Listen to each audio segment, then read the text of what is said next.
It is still this morning on ITV, bringing us to our talking point here in the Abuja Network Center, where we'll be taking a look at the outcome of the just concluded Ondo Guber, where Lucky Aida Tiwa emerged the winner, having pulled the highest number of votes, 366,781 against, of course, let's say he's the closest in terms of a score, the PDP's candidate, who garnered 177,845 votes. We're going to look at this through the eyes of our political analyst, Comrade Sam Eke. Very good morning to you. Yeah, so I know you followed through the processes that, of course, led to the election proper, and the aftermath of the election. Let's get your opening remark to all of that. Well, I would want to use this medium to congratulate the governor-elect of Ondo State, and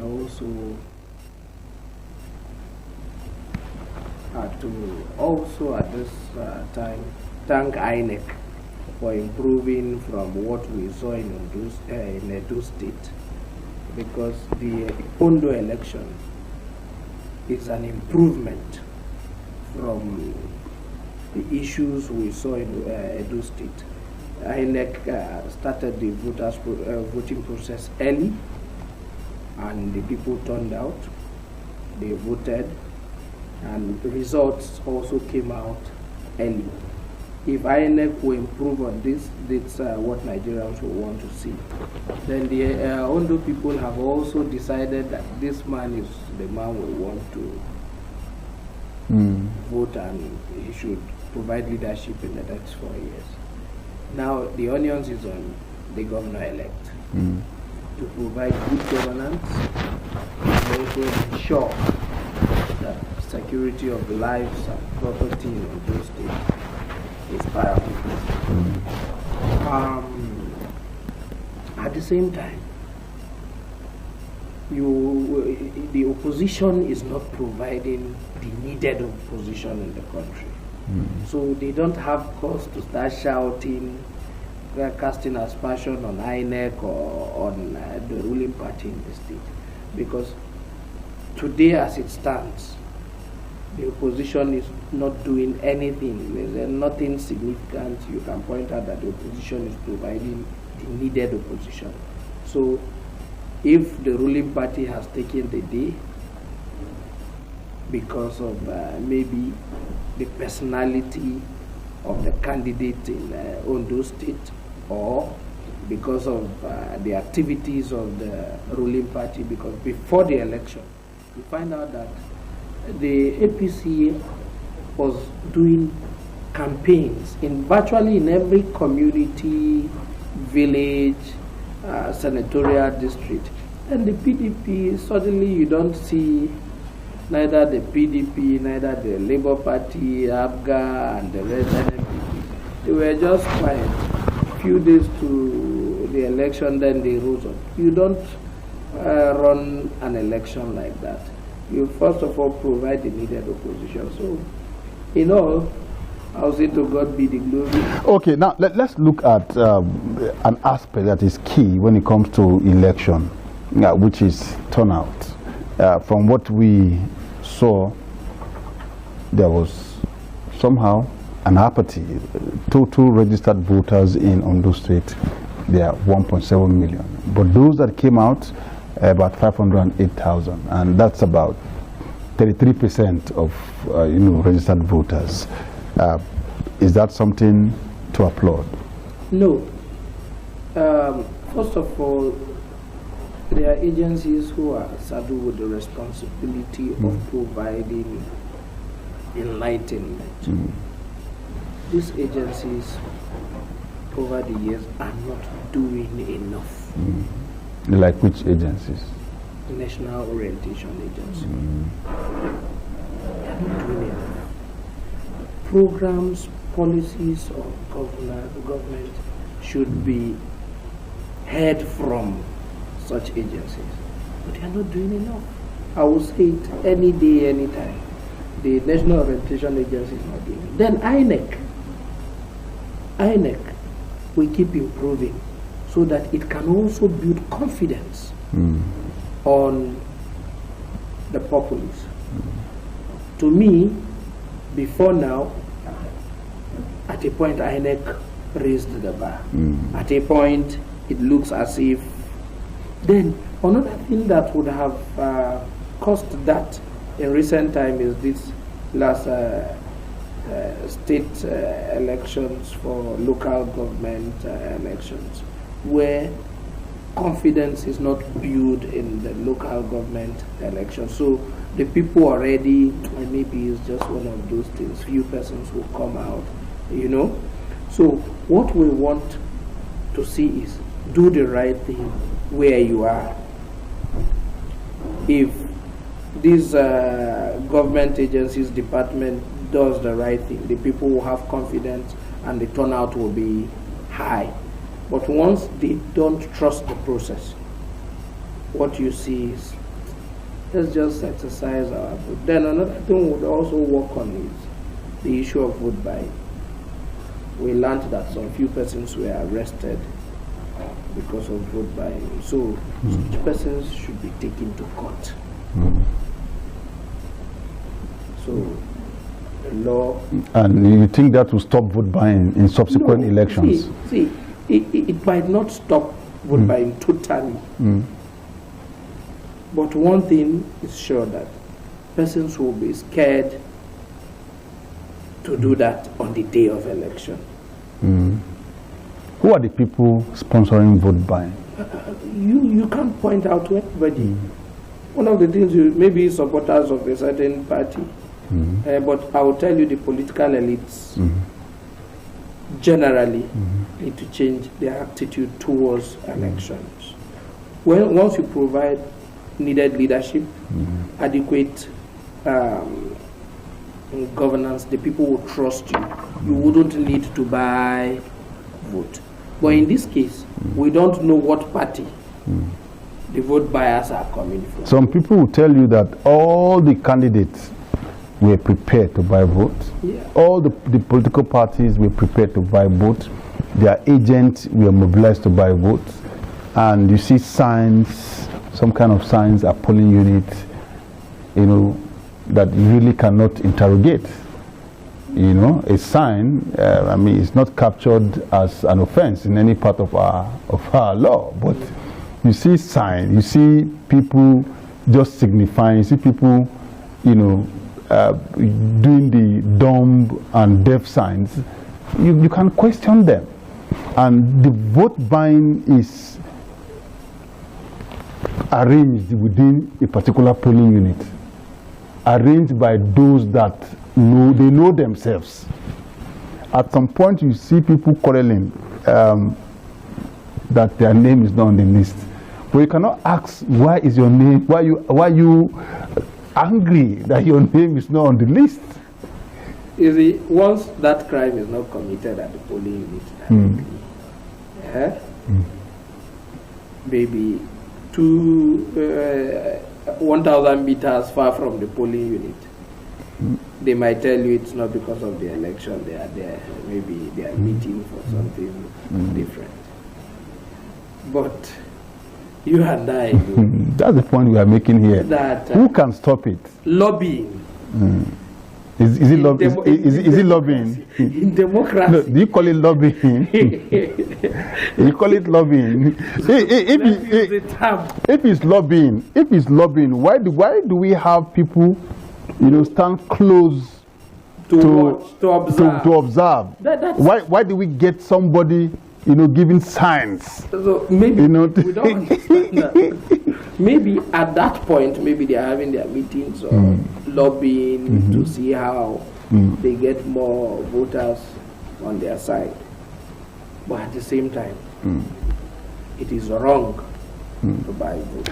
If we, for example, we are still evolving, and instead of, you know, having that small cubicle outside where, of course, you can look your left and right and you understand.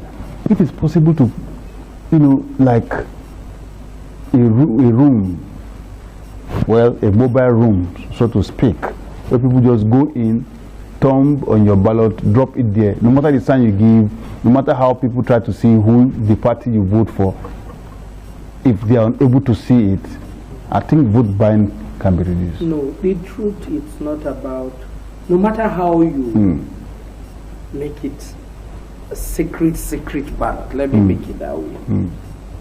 If a man is determined to commit certain crime, he will. It doesn't matter. But what we need to do as a people is to have an attitudinal change. Is to rise up to the occasion and say, see, this man has done well. We'll support him. We know his antecedent. This person has not done enough, or is not our preferred person. So people should be allowed to, exercise their franchise willingly from their heart. But a situation whereby the country poverty rate is high, anything you throw at the table, some persons will take it and then change their actual wish. What we'll start advocating for is leaders in this country must rise up to the occasion, do the right thing, provide good governance, and make sure that there's an enabling environment for everyone to strive. That will automatically kill this issue of vote buying, corruption. The way the system is going now, voters no longer assess the performance of candidates during the process, like a candidate's manifesto or party's manifesto, the outcome of a debate by candidates. Those are not even part of what determines who they vote for, which is different in some developed climes. It's your manifesto, the outcome of your performance during the debate, that now puts you ahead of other candidates. That, to an extent, is completely out in our system. No, I don't think so. No, it is. No, I don't think so. I'll tell you, let's use Ondo or Edo as a case study. If you drive through Edo State, as it stands, before the last election, you shed tears. You see where state governments will put billboard and say, this is federal, you bear with us.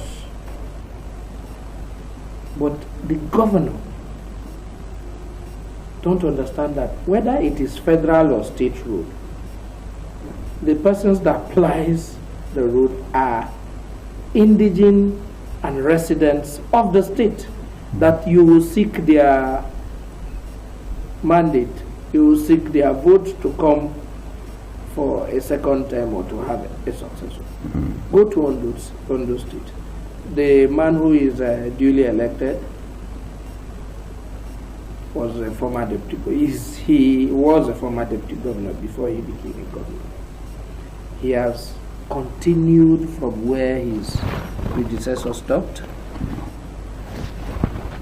He is doing well. The people have assessed him. The guy running for governor, a candidate of PDP in Ondo, Ajayi, is also very popular when it comes to former deputy governor. Also a former deputy. He's also very popular. They all served under the same principal. So, in that case, you see serious assessment. Serious one. Sentiment will play in, the individual characters will come in, the capacity of these both individuals will come in, and a lot of things. Communities will say, oh, this will be better for us. This will. So you don't rule out that assessment of a person. But one thing we have not, the culture we have not built, is a culture of physical debate. Sometimes physical debate does not determine the capacity of performance of certain persons. Sometimes people do debate, and at the end of the debate, they don't implement all they have said. Because they will now tell you that, oh, we don't know, that's how the office is. It was when we now came into the office, we found out that the economy is not the same way. You know, when you're outside the football pitch, you see everything happening. But when you are playing, you are the player, you would not see those things you were seeing. So that's another thing. Sometimes let's look at the antecedent of these candidates. It will help determine what the person would do in future. So there's assessment. Okay, let's look at the outcome, which is to an extent very peaceful.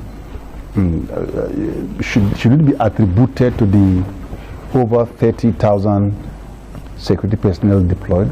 No. What's responsible? What's responsible is that the masses, in their large numbers, have decided this is where we want to go. Majority will have their way, minority will have their say. So the minority will not start making trouble, knowing fully well that this election went a bit free, fair, and credible. Now, if you remember Ondo and Edo before now, Oshomole then, because he didn't go down, they protested, they went to court, and they got their mandate. But in this case, it will be difficult for you to even go to court when you have 18 local government and the opposition did not win one. It's history that APC actually made. So taking all local government. Yeah, it's not the first time APC have done that. 18 over 18. You know, it appears this is the first. No, in Kwara, it went the same way. In 2023 election, in Kwara, it's the same thing. So you can't go to court when you have seen it written all over that, oh, even when you go is an effort in futility, or you're just doing an academic exercise. But the truth is, with this, there's nobody who will come out and start crying that, oh, even when you cry, people will just say maybe it's a political activism for you to make noise so that they shouldn't say that. But the best thing to do, if I were Ajaya, I would just congratulate the governor and tell him, well, the will of the people has... Deployment of material is another issue. Yes. Yeah, from what we noticed, distribution started about 4 days to the election, and even when we got to Ondo and we're in the NEC office, unlike in previous elections where you see multitude, you know, struggling to get their materials with buses parked to deliver or take the materials to their location. That was not seen at all. And we were wondering and busy asking what's happening here, where are the materials? And we were told those were distributed about 2 or 3 days back, kept safe so that there will be early deployment to polling units. How can this be sustained going forward? I just said INEC has improved. No, it's sustenance.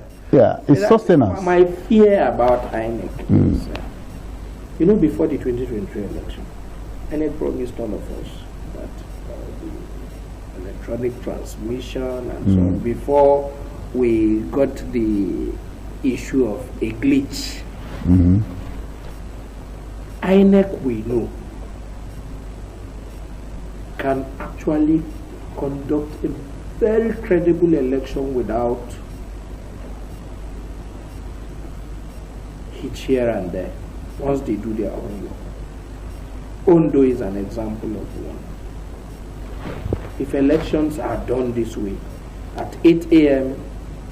materials are at the polling unit. In all the polling units. Almost all. Yes, 90%, 95% of the polling units. So I have not seen a place where people complain. Even where they have issues of beavers, you have technicians who came in to solve the problem. There was 812 beavers kept as a reserve. In case of malfunctioning, they will just pick it from wherever it's kept. You have technicians who are there to sort the problems. So it has shown that INEC has capacity to do the right thing, especially in off-cycle elections like this. But we want INEC, if they keep to a guideline for an election, they should stand by it till the end.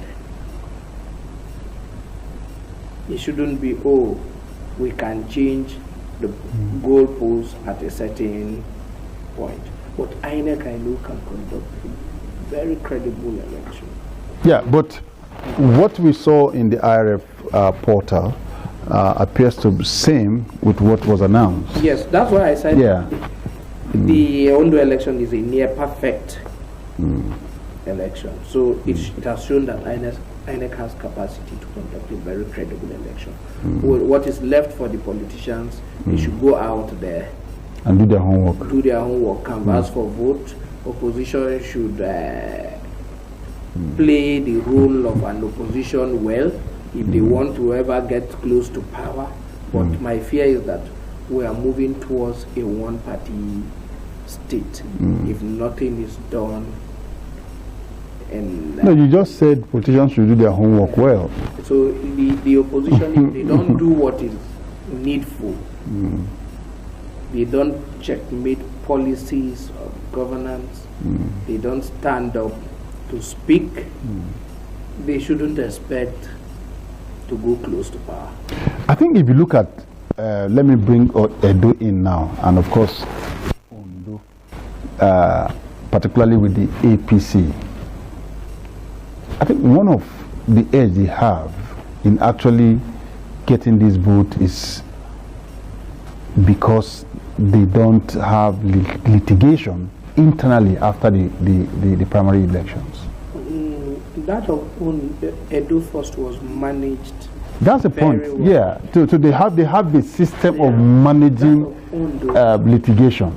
Is also managed very well. That you know, the president is the leader of the party. And to me, he has a magic wand when it comes to politics. I learned someone wanted to go to court in Ondo, and they caught it. And another thing in the APC, you find out that the party is supreme. That's the language.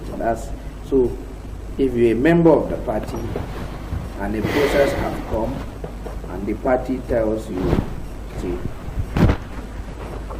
this is governance. If you're not governor to be, you can be governor to be. Support the party and let's move on. So the other political parties can adopt that process. Because if you look at Labour, I mean, the litigation was on until about a few days to the election. In fact, INEC actually made it clear that the issues are made in my brother, and we're out of time. We really have to go to our Benin Network Center for continuation of the program. I must thank you, Sam Eke, for your time with us. Your analysis is well taken. I'm sure that the relevant authorities, INEC, can actually take the path that you advise on how this can be sustained. Thank you for coming, and over now to our Benin Network Center.